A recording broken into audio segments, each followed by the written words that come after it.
At 8:37 p.m., the room is full. Soft laughter. Glasses clink. Cameras flash across the ballroom as high-profile guests settle into their seats. Nothing feels out of place. Nothing feels urgent. And yet, just beyond the crowd, someone is already moving. Not rushing. Not hiding. Just, moving with purpose. His name is Cole Allen. At this point, no one is looking at him. No one notices the way he keeps his head slightly down, or how his eyes don't stay in one place for long. He blends in, like he belongs there. That's what makes the next moment so difficult to understand. Because seconds later, everything changes. A sharp sound cuts through the room. Not loud enough to register instantly. Not clear enough for people to react. At first, it's confusion. Then silence. Then movement. Security shifts. Heads turn. Conversations stop mid-sentence. Somewhere near the entrance, a line that should have held firm, breaks. And that's where witnesses later say they saw him again. Cole Allen, closer now. Too close. What happened in those next few seconds is still being pieced together. But investigators believe this was not random. It was planned. Carefully. Deliberately. Because long before that night, there were signs. Travel records show he arrived days earlier. Quietly. No attention. No alerts. Just another name in a system that processes thousands every day. He checked in. Moved around. Observed. And then, there's the digital trail. Messages. Searches. Fragments of intent. Nothing that screams danger on its own. But together, they form a pattern. A pattern that only makes sense after everything has already happened. Back in the ballroom, the tension rises fast. Security closes in. Guests are told to stay where they are. Some don't. Phones come out. Voices lower. Questions spread faster than answers. What was that sound? Where did it come from? Is this real?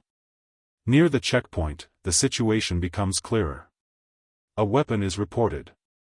Not confirmed at first, just reported. But that's enough. Because in a setting like this, maybe is already too late. Officers move in with precision. No panic. No hesitation. They don't wait for certainty. They act on probability. And in that moment, Cole Allen is no longer just another guest moving through the crowd. He becomes the center of everything. Witnesses describe fragments. A figure stepping forward. A sudden shift in posture. Hands moving in a way that didn't match the calm of the room. And then. Containment. Fast. Controlled. Almost silent. The kind of response designed not just to stop a threat, but to prevent the room from realizing how close it came. Because that's the part most people never see. How thin the line really is. Minutes later, the scene is locked down. No one leaves. No one enters. And inside, the story begins to change. What was first confusion becomes speculation. Then fear. Then questions no one can answer yet. Who is he? How did he get in? What was he planning to do? Investigators move quickly. Footage is reviewed. Entry points analyzed. Timelines reconstructed down to the second. And what they find raises even more questions. Because according to early reports, Cole Allen wasn't stopped at the door. He was already inside.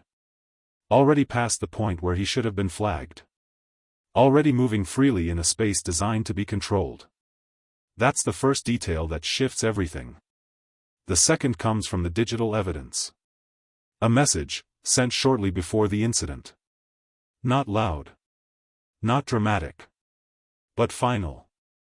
The kind of message that suggests intention had already been decided. Long before that night. And then there's the third detail. The one investigators are still trying to understand. Why that moment? Why that location? Because events like this aren't just about access. They're about timing, precision, opportunity. And whatever that plan was, it didn't fully unfold. Not because it wasn't attempted, but because it was interrupted. Now, the investigation continues. Piece by piece. Frame by frame. Trying to answer the question that lingers long after the room has emptied and the headlines begin to form. How close did this really get? Because from the outside, it looks contained, controlled, handled. But inside that room, for just a few seconds, something slipped through. And even now, no one is entirely sure how far it was meant to go.